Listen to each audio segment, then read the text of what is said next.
Guduchi Ayurvedic practice में सबसे common use होने वाले ड्रग्स में से एक है गिलोय यानी कि गुडुचि।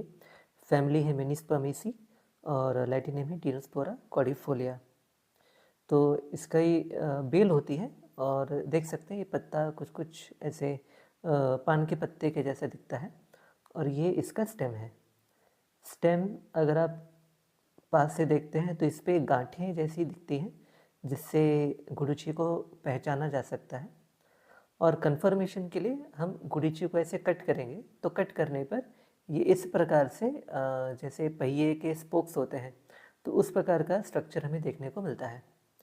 तो ये आइडेंटिफिकेशन का तरीका है गुडुचि का कि स्टेम पर गांठें होंगी और जब आप कट करते हैं तो इस प्रकार से आपको स्पोक्स दिखते हैं और जो पत्तों का शेप है ये इस प्रकार का होता है। ये इसमें छोटे छोटे फल आप देख सकते हैं। फल लगभग आधा सेंटीमीटर के आसपास की डायमीटर के लगते हैं, लेकिन फल इतने ज़्यादा कॉमनली देखने को मिलते नहीं हैं। मोस्टली आपको जो है केवल कांड ही फैलता हुआ दिखता है, या अगर बारिश का सीज़न है या पानी है आसपास तो फिर आपको पत्ते भी अच्छे खासे मात्रा में ग्रीन कलर के दिखाई देंगे। पर्याय की बात करते हैं तो काफ़ी सारे पर्याय हैं गुडुचि के। तो गुड़ रक्षणे व्याधियों से रक्षण करती है, इसीलिए उसका नाम गुडुचि रखा गया। वत्सादनी गाय के बछड़े उसे खाते हैं इसलिए इसका नाम वत्सादनी भी है। छिन्न रूहा गुडुचि को अगर काट दें तो वो दोबारा बढ़ जाती है, फिर काटते हैं तो फिर बढ़ती है, तो ये फीचर होने की वजह से इसका नाम छिन्न रूहा है। तंत्रिका सारे कुटुंब के आयु की रक्षा करती है, तो सारे कुटुंब की आयु की रक्षा करने का तंत्र करने से इसे तंत्रिका ऐसा नाम दिया है। अमृता जिसके सेवन से मृत्यु नहीं आती उसे अमृता कहेंगे। मधुपर्णी इसके पर्ण मधुर होते हैं इसलिए इसका नाम मधुपर्णी है। ये खैर अलग बात है कि पत्ते कड़वे ही लगते हैं इसके।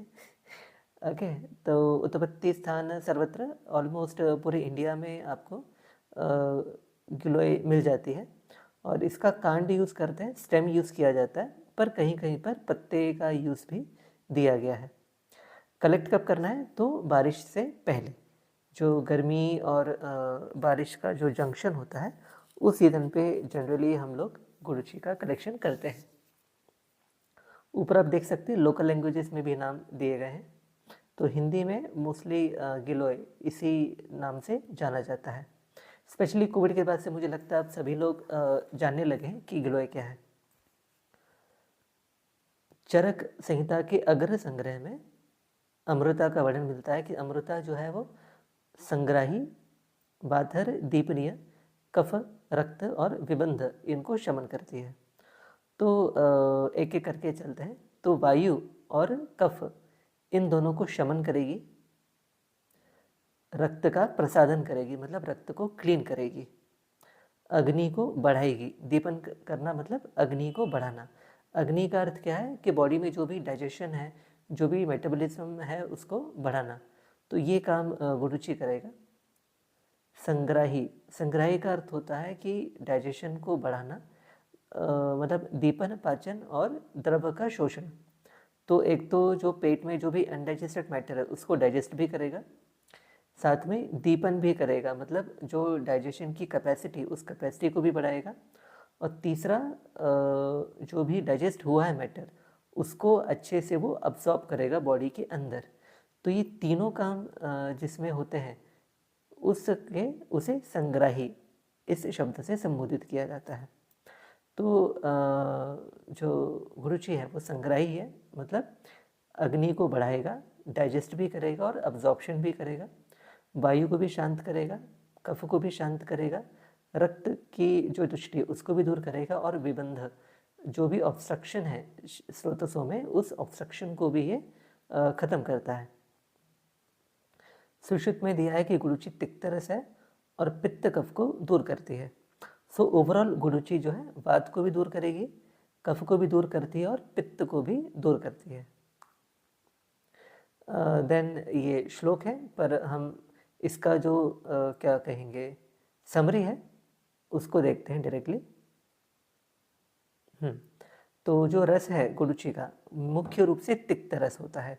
अगर आपने कभी गुड़ुची का रस पिया हो या गुड़ुची को पानी में उबाल के पिया हो तो आपको पता होगा कि बहुत ज़्यादा कड़वी होती है।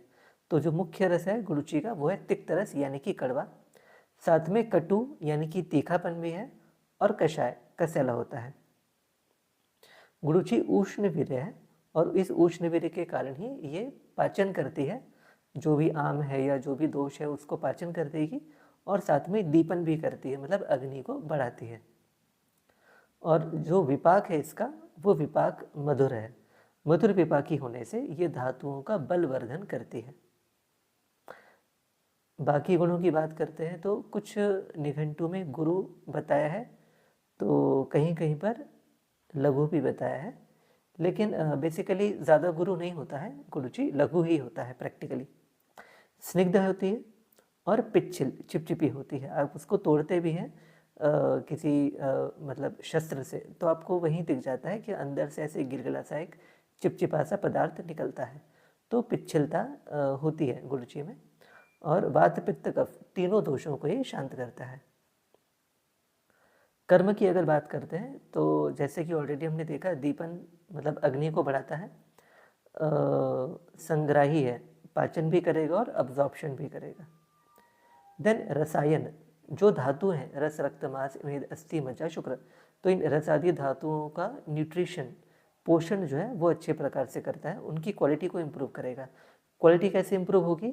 तो तिक्तरस होने से ये और उष्ण वीर्य होने से पाचन करेगा, ये आम दोष जो है उसको ख़त्म करता है, और आम दोष खत्म होने से उनका अग्नि व्यापार जो मेटाबॉलिज्म का जो प्रोसेस है वो ज़्यादा अच्छी तरीके से होगा, जिससे एक एक जो धातु है वो अच्छे से रेडी होगी।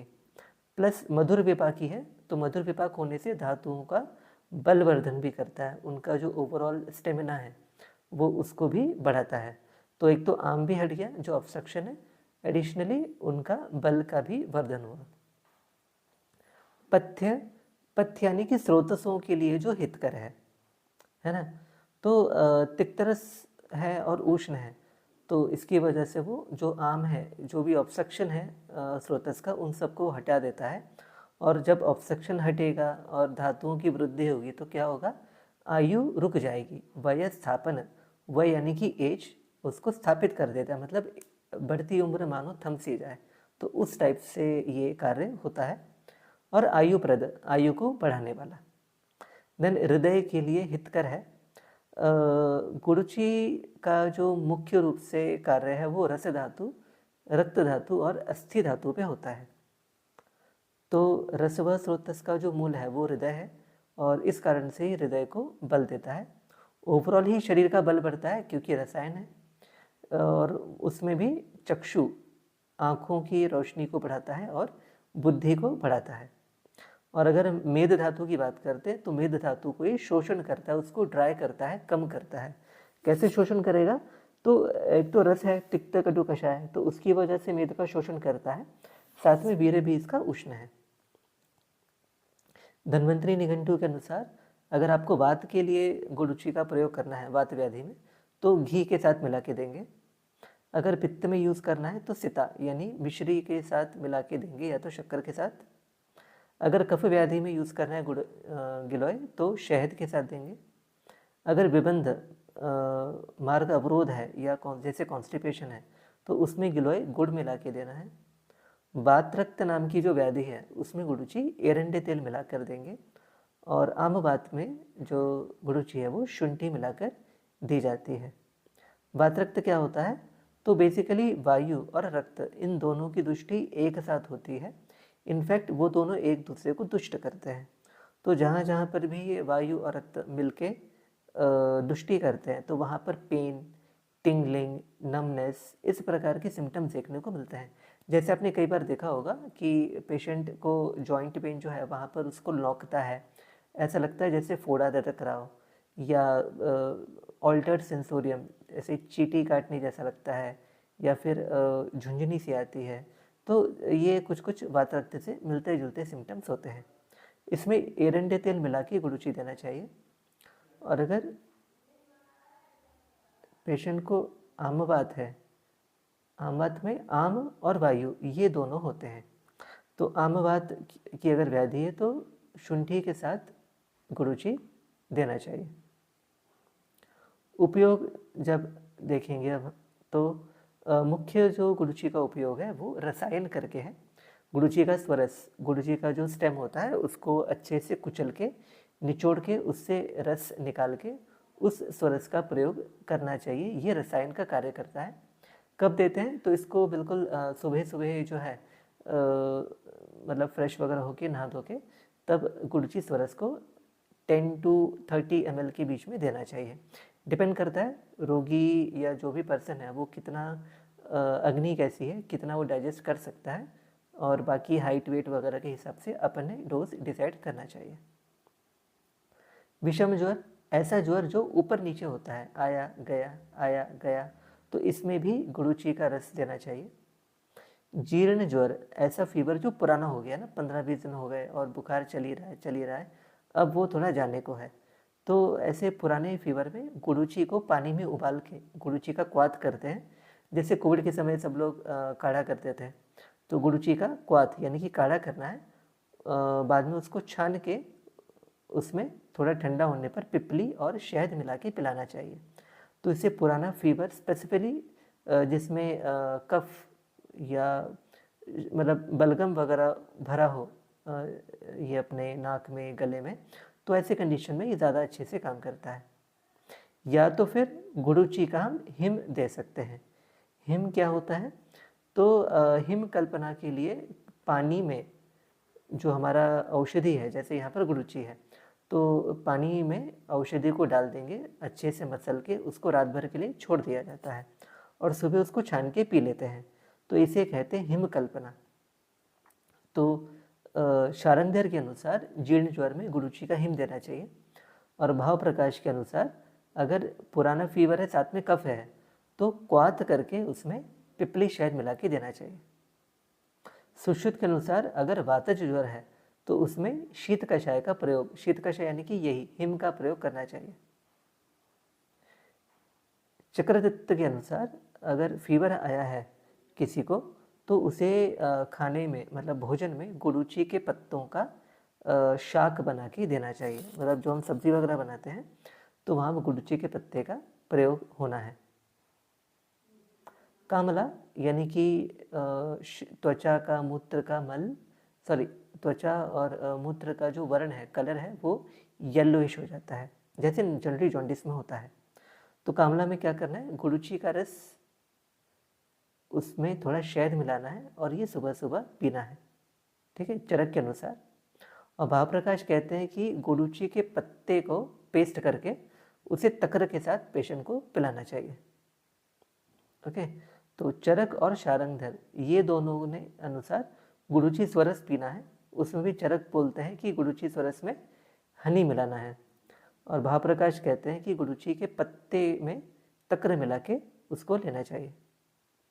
हलीमक, हलीमक जॉन्डिस के आगे की स्टेज है, जब पेशेंट का जो कलर वगैरह है वो अब येलो से ग्रीन की तरफ टर्न हो जाता है। तो इसमें भैंस का दूध और गुरुची का रस, इन दोनों के साथ भैंस का घी को पका के उसको सिद्ध करके इस घी को पेशेंट को देना चाहिए, हलीमक के पेशेंट को। देन वात रक्त, ऑलरेडी अपन एक बार बात कर चुके हैं वात रक्त की। तो इसमें गुरुची के स्वरस में दूध डाल के तेल को पकाना है और फिर इस तेल का यूज़ करना चाहिए। दूसरा, गुरुची, एरंडमूल, वासामूल, इनका क्वाथ जो है एरंडी तेल के साथ मिला के पिलाना चाहिए। लेकिन अगर पित्त प्रधान वातरक्त है, ऐसा वातरक्त जिसमें पित्त के सिम्टम ज़्यादा दिखते हैं, है ना, पेशेंट को जो है मतलब जो भी वायु और रक्त ने जहाँ पे आश्रय किया है वहाँ पर पेन, नमनेस या चिमचिमायन और ऐसे फोड़ा दरकता है, उस टाइप का सेंसेशन, ये सब होते हैं, साथ में उसको पित्त के भी सिम्टम हैं, दाह हो रहा हो या फिर चक्कर आ रहे हो, तो फिर ऐसे कंडीशन में हमने गुरुची के काढ़े का यूज़ करना चाहिए। स्तन्य शुद्धि, जहाँ पर स्तन्य में कोई दुष्टि हो जाए, जो ब्रेस्ट मिल्क है, अगर जब वो ब्रेस्ट मिल्क वात, पित्त या कफ से दुष्ट हो जाता है तो उसमें गुड़ूची के स्टेम को पानी में उबाल के पिलाना चाहिए।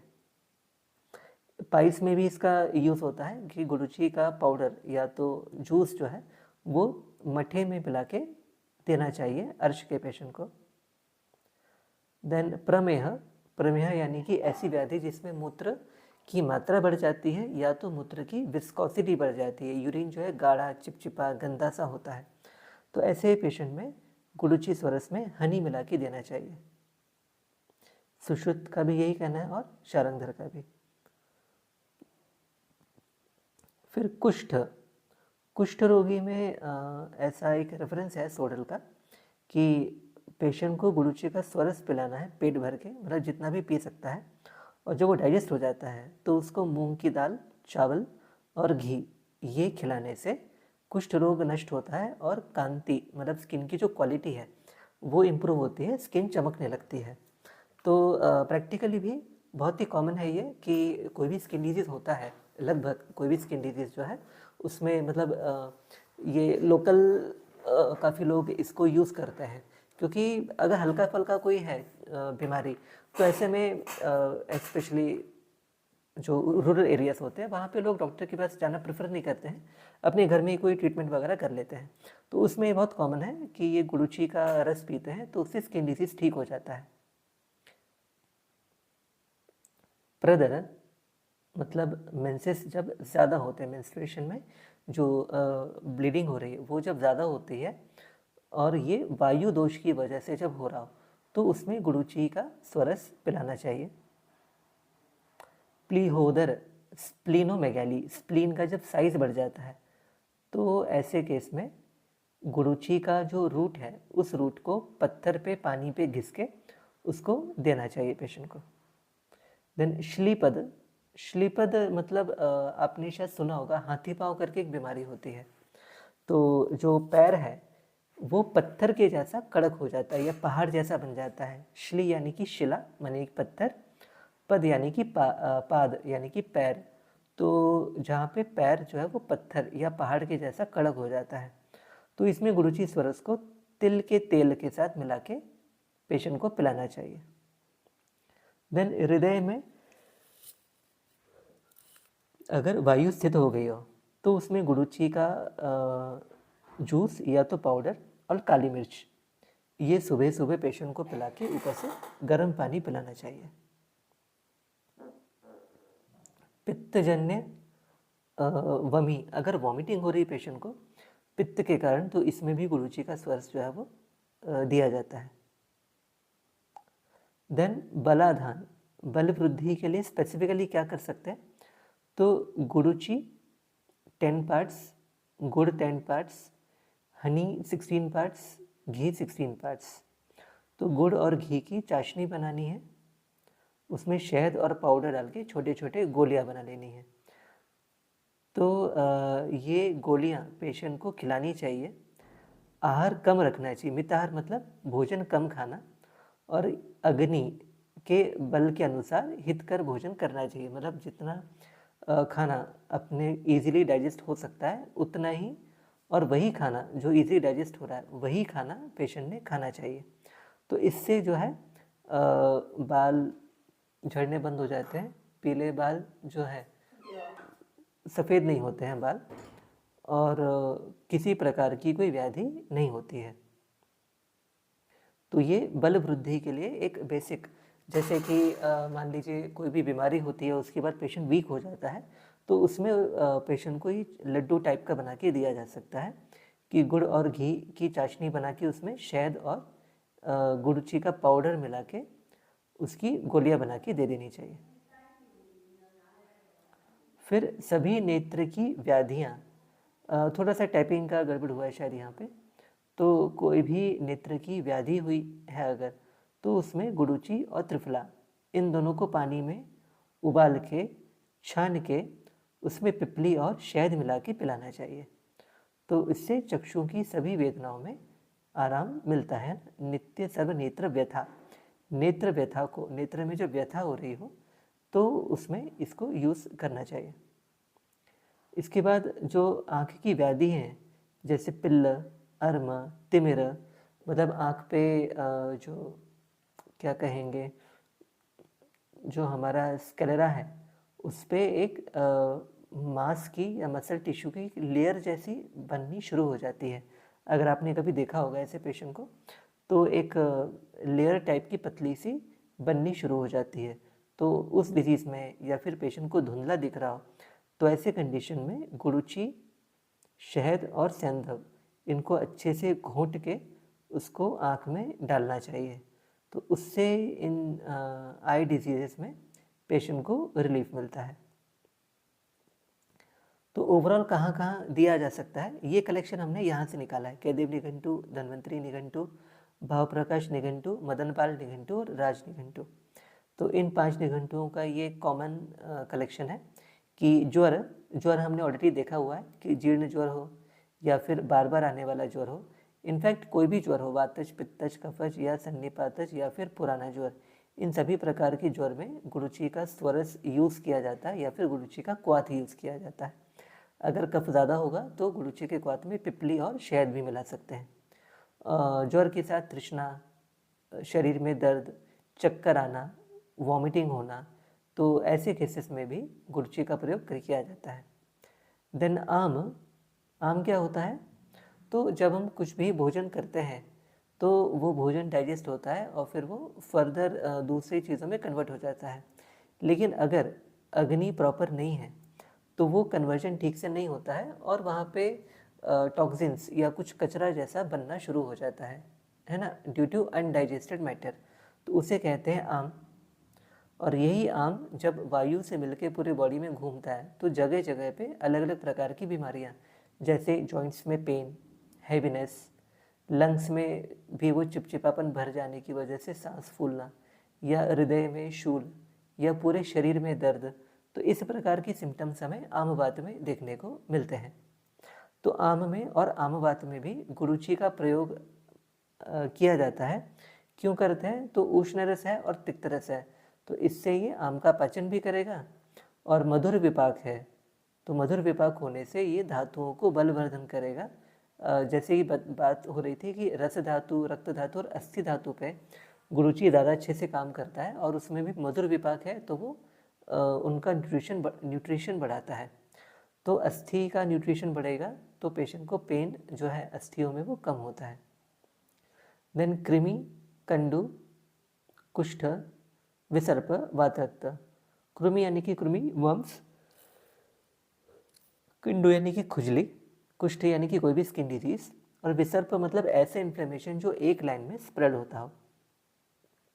तो इसमें भी कृमि में जो तिक्त रस है वो तिक्त रस शोषण कार्य करेगा, ड्राइनेस लाता है शरीर में, और वो ड्राइनेस की वजह से, ड्राइनेस इन द सेंस जो क्लेद है, जो बॉडी का वाटर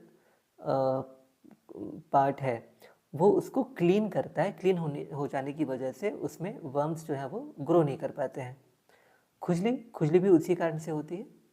कुष्ठ कोई भी स्किन डिजीज़ जो है, तो जैसे पहले बात चल रही थी, किसी प्रकार की स्किन डिजीज़ में गुड़ुची का प्रयोग किया जाता है। तो यहाँ पे भी वो रस और रक्त का प्रसादन, मतलब रस और रक्त की क्वालिटी इंप्रूव करके स्किन डिजीज़ को ठीक करता है। विसर्प में भी वही है, और वातरक्त में भी रक्त की जो क्वालिटी है वो इम्प्रूव होगी और वायु का शमन होगा। देन बलि यानी कि चेहरे पे झुर्रियाँ, और पलित यानी कि बाल पकना, बाल सफ़ेद हो जाना। तो ये सब दोनों क्यों रुक जाते हैं, क्योंकि उम्र जो है वो वापस पीछे खिसकना शुरू कर देती है। जैसे कि हमने पहले देखा था, धातुओं की बल वृद्धि भी करता है और अग्नि व्यापार को भी बढ़ाता है। तो इससे हेयरफॉल, रिंकल्स और बाल सफ़ेद होना, ये सब चीज़ें रिवर्स होना शुरू हो जाती हैं। देन प्रमेह में गुड़ुची का रस निकाल के हनी के साथ मिला के देते हैं। तो यहाँ पे भी जो चिपचिपापन है शरीर का क्लीन करता है, ड्राई करता है। हृदरोग हृदय के लिए बल्य है। देन पांडु में भी जो रस धातु है उस रस धातुगत दोषों को हटाता है और रस के बल की वृद्धि करता है। पांडु ही आगे चल के कामला को उत्पन्न करता है, तो यहाँ पर भी रस और रक्त का प्रसादन करेगा, जिसकी वजह से कामला व्याधि दूर होगी। दाह शरीर में जलन वगैरह, कास श्वास वात व्याधि, तो जो गुरुची है वो तिक्त रस है और रक्त का प्रसादन करती है और रक्त के फेन से फुफ्फुस की उत्पत्ति होती है। तो जहाँ पर हमें कास या श्वास के पेशेंट में धातु मतलब जो फुफ्फुस है, फुफ्फुस के बल की वृद्धि करनी है, तो ऐसे केसेस में जनरली हम गुरुची का प्रयोग विशेष रूप से करते हैं। देन वात व्याधि, वात व्याधि में सभी प्रकार की व्याधियाँ जो वात से हो रही हैं, जैसे कमर में दर्द, घुटने में दर्द, या पैरालिसिस या स्पॉन्डिलाइटिस, स्पॉन्डिलोसिस, तो इस प्रकार की जितने भी डिजीज़ हैं अस्थि संबंधी या मज्जा नर्व्स से संबंधी, तो उन सबका है। तो यहाँ पर भी है जैसे कि बात चल रही थी अस्थि धातु के बल वृद्धि करता है, तो वहाँ से ये वात व्याधि को शांत करता है और साथ में जो मज्जा धातु है उसको बल वृद्धि करके, क्योंकि मधुर विपाक है तो धातुओं का बल बढ़ाता है। जब धातुओं का बल बढ़ेगा, टिश्यू बढ़ेगा, तो उसके अंदर का वायु कम हो जाता है ना। अगर आपने अष्टांग हृदय सूत्र साम का 11वां अध्याय पढ़ा होगा तो उसमें सूक्त रहता है कि अस्थि जब बढ़ती है तो वायु कम होती है और अस्थि कम होगा तो वायु बढ़ता है। तो जब अस्थि का पोषण होता है तो वायु कम होकर वात व्याधि उसके साथ कम हो जाती है। देन रक्तार्श, ब्लीडिंग पाइल्स, ब्लीडिंग पाइल्स में रक्त का प्रसादन करता है जिससे कि ब्लड जो है वो मतलब ब्लीडिंग कम होना शुरू होती है। और मूत्रकृच्छ, यूरिन पास करने में डिफ़िकल्टी। देन जंतु, छोटे छोटे जो जंतु हैं अपने आसपास, तो उनको ख़त्म करेगा। विष, पॉइजन अगर बॉडी में कोई थोड़ा बहुत फैला हुआ है तो उसको भी वो डिटॉक्सिफाई करने की क्षमता रखता है। और अंत में भूत अग्नि, जो ग्रह हमारे आसपास घूम रहे हैं, जो भूत हैं, तो भूत जब शरीर पे आक्रांत करते हैं तो गुरुची उन भूतों से भी रक्षा करता है या उनको नष्ट करता है। तो ये सबसे कॉमनली यूज्ड ड्रग्स में से एक हमने देखा आज, गुरुची। गुरुची मेनिस्पर्मेसी फैमिली और लैटिन नेम जो है वो टीनोस्पोरा कॉर्डिफोलिया। इस प्रकार से गांठें हैं, कांड पे कांड यूज़ होता है यानी कि स्टेम, और जब इसको अपन ऐसे कट करते हैं तो इस प्रकार के ये पहिए जैसा शेप अंदर से दिखता है। ये पर्याय देखे थे अपन ने अग्र संग्रह में, वातज और कफ दोनों को शमन करता है, रक्त का प्रसादन, दीपन अग्नि को बढ़ाता है, संग्राही शोषण करेगा, जो भी डाइजेस्टेड मैटर है उसका डाइजेशन भी अच्छे से करेगा और उसका अब्जॉर्प्शन भी अच्छे से कराएगा। और विबंध परशमन, कॉन्स्टिपेशन या किसी प्रकार का ऑब्स्ट्रक्शन नहीं होने देता है। सुश्रुत के अनुसार तिक्त रस है और पित्त कफ को दूर करता है। रस, तिक्त रस, कटुरस, कषाय रस, वीर्य, उष्ण, विपाक, मधुर, गुरु, लघु रस, स्निग्ध गुण, पिच्छल गुण, और दोष में तीनों दोषों को शांत करता है। अग्नि को बढ़ाता है, पाचन करता है और अब्जॉर्प्शन रेट भी बढ़ाता है। रसायन है, पथ्य है, वयस, स्थापना, आयुष्प्रद है। बल्य है, इसमें भी विशेष रूप से हृदय का बल, चक्षु का बल और बुद्धि का बल बढ़ाता है और मेद का शोषण करता है अगर ज़्यादा मात्रा में है तो। वायु में घी मिला के, पित्त में मिश्री मिला के, कफ में शहद मिला के देना है। विबंध है तो गुड़ मिला के, वात रक्त है तो एरंडे तेल मिला के, और आम वात है तो शुंठी मिला के गुरुची का प्रयोग करना चाहिए। रसायन कर्म के लिए गुरुची का स्वरस, विषम ज्वर के लिए भी गुरुची का स्वरस, जीर्ण ज्वर में या तो गुरुची का हिम या तो कषाय, और कषाय में चाहे तो अपन पिपली और शहद मिला के दे सकते हैं। फीवर में खाने के लिए गुरुची के पत्ते की सब्जी दी जाती है। कामला व्याधि में गुरुची का स्वरस पिलाते हैं सुबह, या फिर पत्ते का कल्क बना के तक्र के साथ देना है। हलीमक व्याधि जिसमें बॉडी ग्रीनिश हो जाती है, तो इसमें गुरुची का रस, भैंसे का दूध और भैंसे का घी लेके सिद्ध करते हैं, और इससे कामला जो है वो कंट्रोल में, हलीमक जो है वो कंट्रोल में आ जाता है। वात रक्त, तो वायु और रक्त ये दोनों मिलके जब व्याधि उत्पन्न करते हैं तो जॉइंट में पेन या नमनेस या स्टिफनेस और फोड़ा जैसे लगता है उस टाइप का सेंसेशन होगा। तो इन सब में गुड़ूची के रस में दूध डाल के तेल डाल के तेल को पकाएं, और जब तेल सिद्ध हो जाए, मतलब गुड़ूची का रस और दूध दोनों एवेपोरेट होके केवल तेल तेल बचेगा, तब इस तेल को वातरक्त में देने के लिए कहा है। देन एरंड वासा के क्वाथ में गुड़ूची एरंड और वासा के क्वाथ में कैस्टर ऑयल मिला के पीने से वातरक्त ठीक हो जाता है शारंगधर के अनुसार। और अगर उसमें भी पित्त प्रधान है वातरक्त, तो गुड़ूची का स्वरस या तो कषाय देना है। स्तन्य में मतलब ब्रेस्ट मिल्क में अगर दोषों की वजह से कोई दुष्टि हुई है तो उसमें गुड़ूची का क्वाथ देना चाहिए। पाइल्स में गुड़ूची का स्वरस या चूर्ण मठे के साथ, प्रमेह में शहद मिला के, और कुष्ठ में गुड़ूची का स्वरस अच्छे से पेशेंट को पिला के पचने पर मूंग की दाल, चावल और घी पिला के देना चाहिए। एक्सेस ब्लीडिंग हो रही है अगर मेंसेस में, तो भी गुड़ूची का स्वरस देना है। स्प्लीन बढ़ गई है तो गुड़ूची मूल को पत्थर पे पानी में घिस के देना है। श्लीपद हाथी पैर हुआ है तो गुड़ूची स्वरस को तिल तिल मिला के देना है। हृदय में अगर वायु है तो गुड़ूची स्वरस में काली मिर्च मिला के सुबह सुबह पिला के ऊपर से गर्म पानी देना है।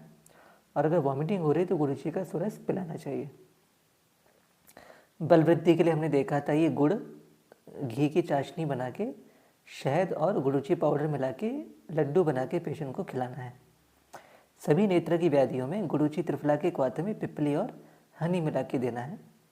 और स्पेसिफिकली पिल्ल, अर्म, तिमिर इस प्रकार की व्याधियों में गुड़ूची शहद और सेंधव मिला के आँख में डालना चाहिए। देन ज्वर, तृष्णा, रति, भ्रम, छर्दी, इन कंडीशन में गुड़ूची का प्रयोग होता है। आम, आमवात, कृमि, कंडु, कुष्ठ, विसर्प, वातरक्त, बलिपलित्य, मेह, हृदरोग, पांडु, कामला, दाह, कास, श्वास, वात व्याधि, रक्ताश, मूत्रकृच्छ, जंतु, विष, भूत, इन सारे कंडीशंस में भी हमने गुड़ूची का प्रयोग करना चाहिए। पर मुख्य रूप से अपन ने गुड़ूची कब देना है, तो जहाँ पे आपको तिक्तरस, उष्णवीर्य और मधुर विपाक अपेक्षित है, मतलब आपको पाचन करना है, स्रोतसों को खोलना है, लेकिन धातुओं के बल की वृद्धि करनी है, तो वो काम इससे होता है। और स्पेसिफिकली रस, रक्त और अस्थि धातु, इन तीन धातुओं की तरफ इसका गामित्व होता है। तो जब रस, रक्त या अस्थि की कोई व्याधि होती है तो ऐसे कंडीशन में हमने गुड़ूची का प्रयोग करना चाहिए।